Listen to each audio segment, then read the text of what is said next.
Are you all suitably refreshed? Yeah? Are you having a good night? Do you like this vibe that we're creating? Hell yeah. Was that too loud? Sorry.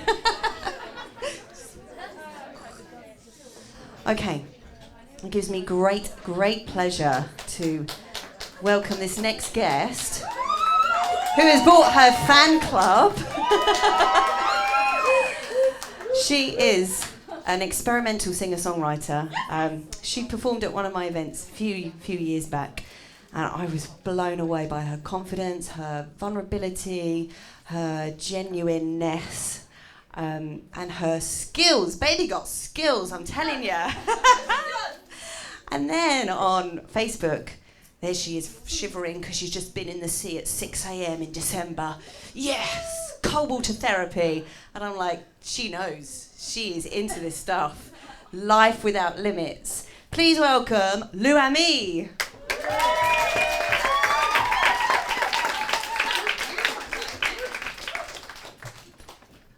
Hi everyone. I'm going to use the stand just so be expressive with my hands.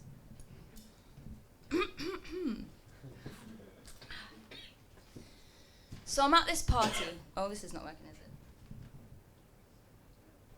It's going to stay there, hopefully. So I'm at this party and I'm thinking, I'm so stupid. Why couldn't I have said something more intelligent? I was obviously uncomfortable. They'll never invite me back.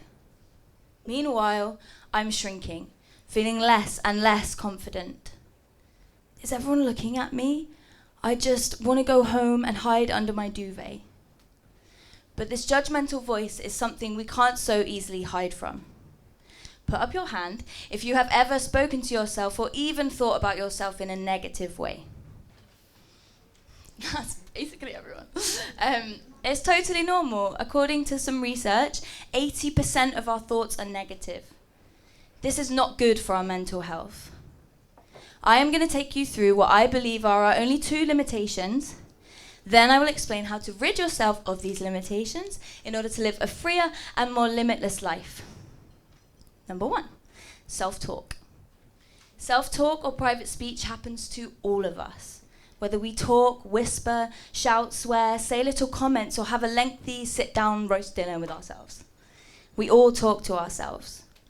And this is good. Self-talk is healthy for the mind, helps us to think clearly, stay alert and focused, depending on the language we use, of course.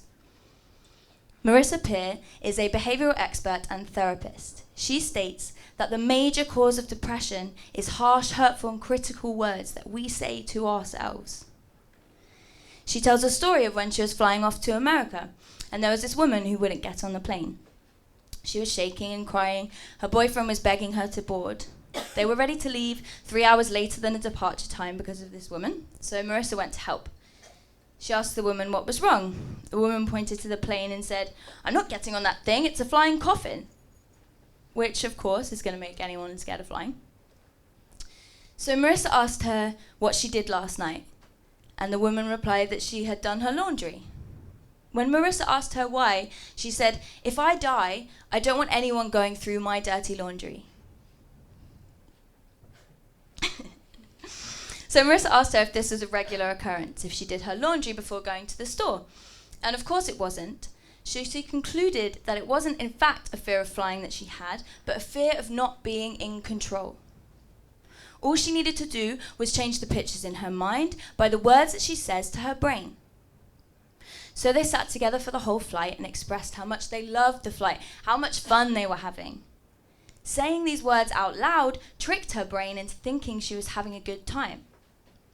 As we all know, the brain sends signals to the body, so her anxiety and panic stopped and she had a great flight. Anyone who's experienced anxiety before will understand that when feeling anxious, it feels next to impossible to think about anything other than what you're worrying about, right? But we can make an active decision to change the pictures in our mind by the words that we use in our self-talk. And this isn't just apparent with anxiety, happens on a day-to-day basis. Play along with me here. I want you to turn to the person next to you so you're facing each other, please. And the person on, say, your left, pay the person on the right a compliment.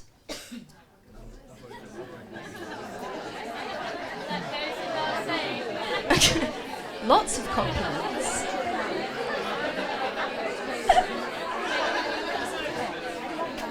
Yeah, has everyone done that? That's it. Thanks. Oh wow, so many compliments. Okay.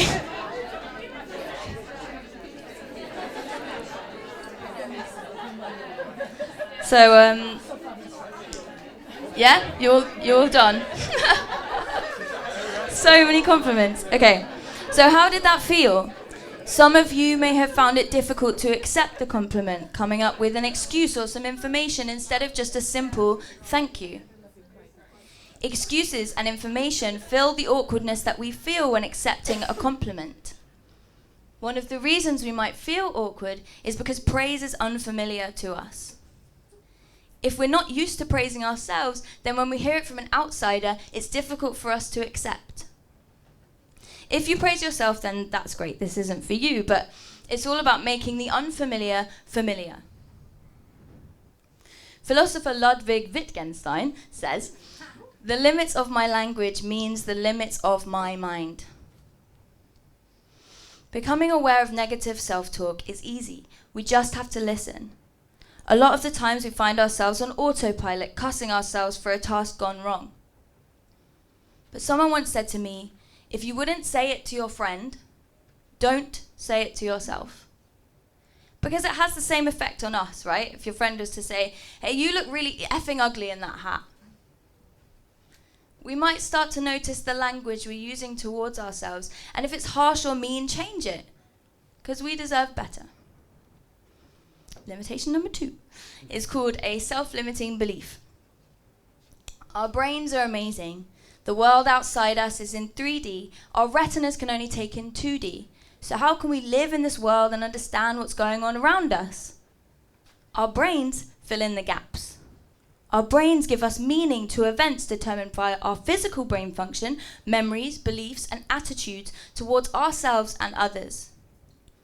This will, of course, determine how we think about and speak to ourselves. A lot can limit us in life. There are many, many obstacles, as I'm sure you're all aware. But who would have thought that the main obstacle would be our own mind? The decisions we make, based on how we perceive the world, create the environment around us. On a subconscious level, of course, this is not to say that if you're experiencing a bad environment that you have chosen this. But our brains are very powerful and recall little comments and judgments people have made. We perceive these as fact, and this is what causes our limitation. How many times do we see someone choosing a partner like their mum or their dad, or getting divorced 5 times, all for the same reason? This is not a coincidence. It mirrors their first experience of love. Why? Because this is what the brain familiarizes with. The more we accept this as our truth and believe it is all we deserve, the more it solidifies as a limitation in our minds. Self-talk and belief can be loosely based on emotional experiences we've had. For example, last time I got on stage and gave a presentation, I got stage fright and started shaking. So this becomes a prominent view about my performance. I believe that I am a bad performer. Before I even get on stage, I've accepted that my performance will be a shambles and that I will get stage fright.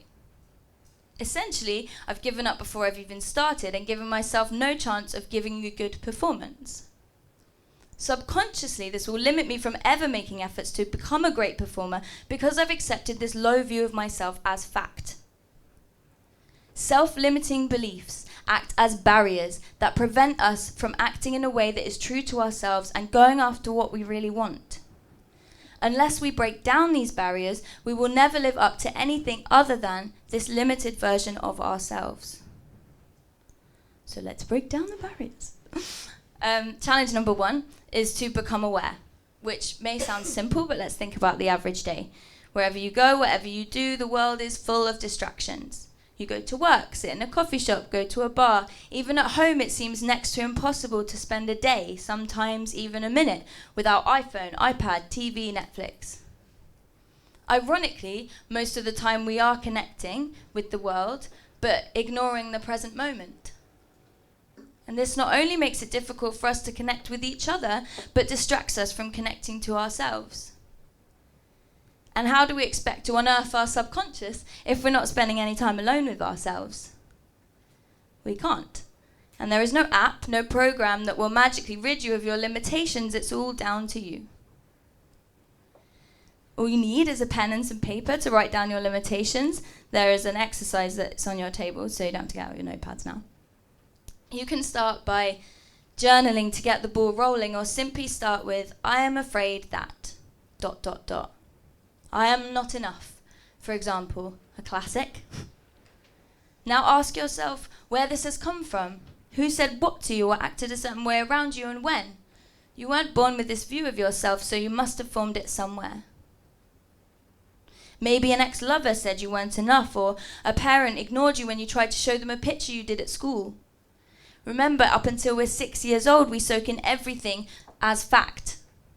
So it's more than likely the reasons behind your limitations will come from a place you don't expect and seem utterly ridiculous. I discovered when doing this exercise that I believed I was stupid, which has limited me in almost every area of my life. One of the reasons I found behind this was a memory of me when I was 7, sitting next to my friend Zoe, doing our homework. My mum came over and she was like, oh, look how quickly Zoe managed to do her homework. That's not fair, is it? I read this as, I'm taking longer to do my homework, so I must be stupid.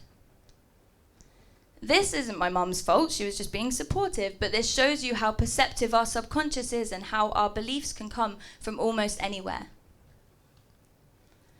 So once you've found some possible origins to your self-limiting beliefs, find some evidence to contradict your beliefs. For example, I got 2-1 in my degree, and last year I planned and created a sellout event to launch my EP, which was totally funded by a Kickstarter campaign that I set up myself. If I was really stupid, could I have done that? No.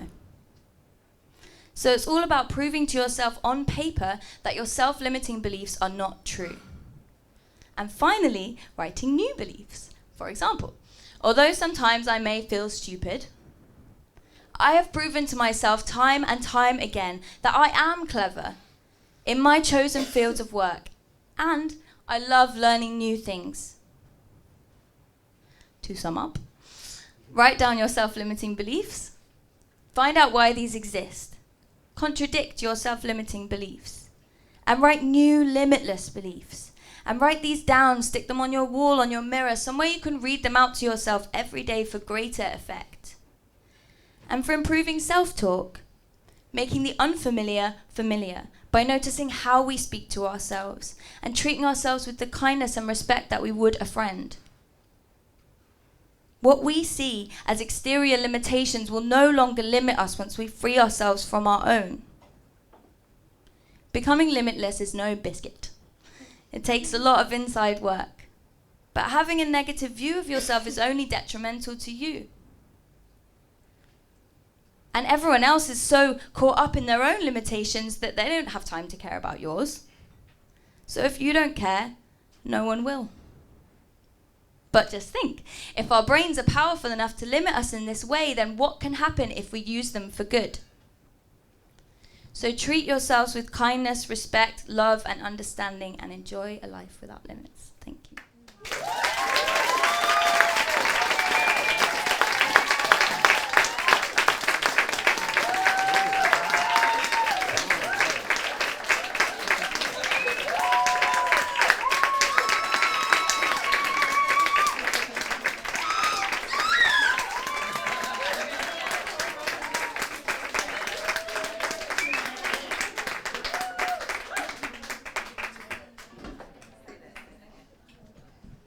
Oh my God, how did you memorize all of that? And the content for someone so young. Oh my God, how old are you? 27. Oh, okay, not that young. Yeah, you should know that. Oh, young face because of the sea every day. Yeah, definitely. How can people find out about you, Lou? And what do you do? I'm a singer. I'm also a self-improvement blogger. And just very passionate about self-improvement, basically. I'm also really passionate about sustainability and have a project with Yo over there, collecting straws. So actually, if you've got any used straws, then please give them to us, because we're making art out of used straws. It's called Trash to Treasure. So, yeah. And how can people find out about you? On those sheets, which hopefully people will take home with them, because it's the self-limiting belief exercise. My website's on there at the bottom. Yeah. There you go. Luami, everybody. Have a well-deserved drink now, my darling.